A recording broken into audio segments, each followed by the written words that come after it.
All right, let's dive right into this. Welcome, everyone, to a brand new high energy explainer.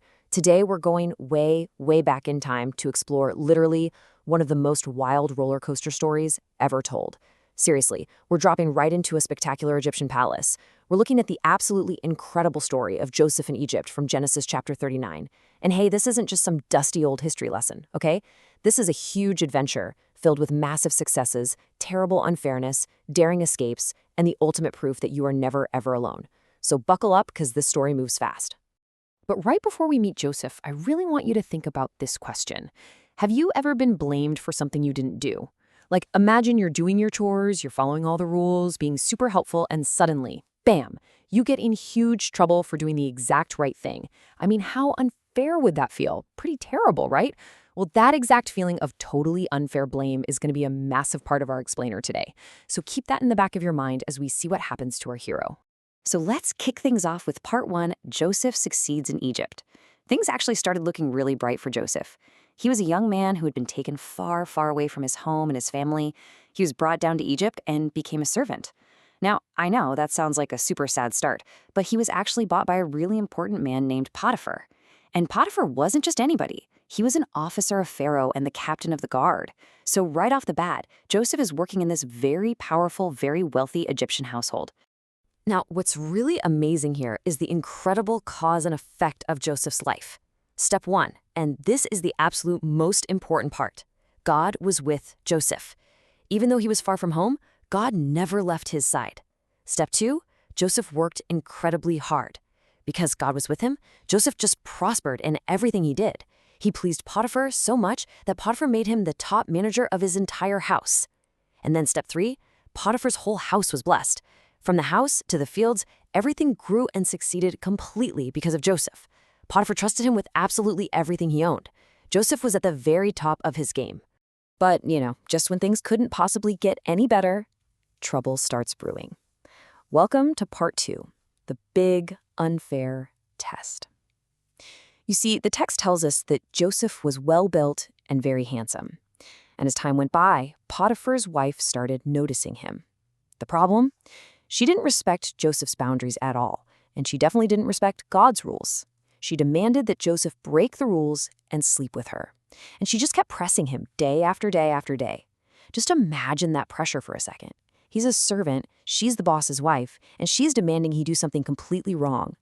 So the absolutely crucial point here is how Joseph reacts to this massive pressure. Faced with this totally impossible situation, Joseph's heart was like an immovable shield. He just flat out refused her.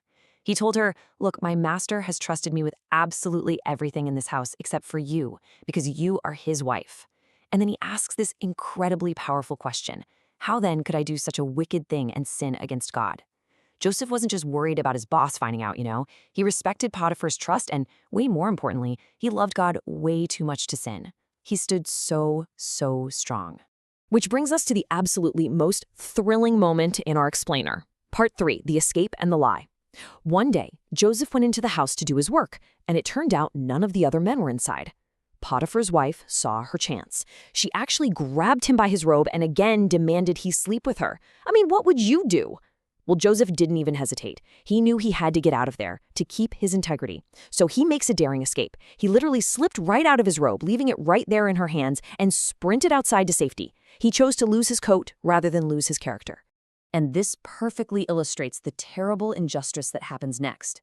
Let's look at the truth. Joseph fleeing the house, acting so bravely, and doing the exact right thing to honor God.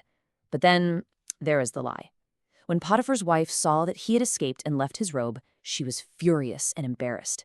So she called the servants and showed them the robe, and she completely twisted the story. She claimed that Joseph had come in to attack her and make a fool of them, and that when she screamed, he ran away and left his robe. She even kept that robe right there to show her husband Potiphar when he got home. Just a completely unfair, totally backwards lie. And man, when Potiphar heard his wife's lie, he was furious. He didn't ask questions, he just reacted. Suddenly, a roller coaster takes a massive drop down into part 4, thrown into prison. Joseph literally went from being the top manager of a wealthy estate to being locked away in the place where the king's prisoners were kept. And he was totally innocent. He had done everything perfectly right. And yet, here he was, sitting in a dungeon. It is literally the ultimate example of being blamed for something you absolutely didn't do. To really grasp the wild ride Joseph has been on, let's just walk through his incredible journey. In his early years, he was sold as a slave. Then, months later, because God was with him, he rises all the way up to become the top manager. He's at the peak. But then, that very same day, the lie is told. Boom, unfairly imprisoned, dropping all the way back down to the bottom. Now, if you were looking at this series of events, you might think the story is over, right? You might think the bad guys won. But as we follow his life forward, we see something incredible waiting. Prison supervisor.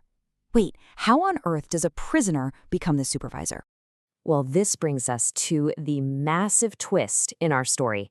Part 5. God is always there. The very next verse in Genesis 39 tells us a huge secret that changes absolutely everything. It says, "But Adonai was with Joseph. Even in the dark, even behind bars, even when literally everyone else believed a lie, God knew the truth." God's presence didn't stay back at Potiphar's luxurious house. No way. His presence followed Joseph right down into the darkest dungeon. And God's presence changed Joseph's situation completely, kicking off this rapid-fire sequence of amazing blessings. First, God showed Joseph grace. Second, God gave him favor in the sight of the prison warden. The warden actually liked Joseph. Third, because of that favor, the warden made Joseph the supervisor of all the prisoners. Whatever they did, Joseph was in charge of it. And finally, just like back in Potiphar's house, the warden didn't even have to pay attention to what Joseph did because God prospered absolutely everything he touched. It just proves that God's favor can reach you literally anywhere. Now, let's slow down just a bit here because this is the really big takeaway from our amazing story today. The moral of Genesis 3:9, God rewards integrity and he remains present through unfair trials. Integrity means doing the right thing even when it's super hard. Just like Joseph, running away from sin. And even when doing the exact right thing gets you into unfair trouble, this explainer proves that God sees it, God cares, and God will never ever leave your side through those really tough trials. As we wrap up this colorful journey, I want to leave you with one final question. Even when things seem totally unfair, how can you show integrity today? Maybe it's telling the truth when someone else lies.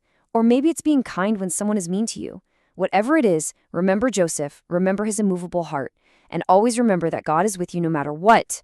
Thank you so much for joining me for this fantastic story. Click the bell button, like, share, and subscribe.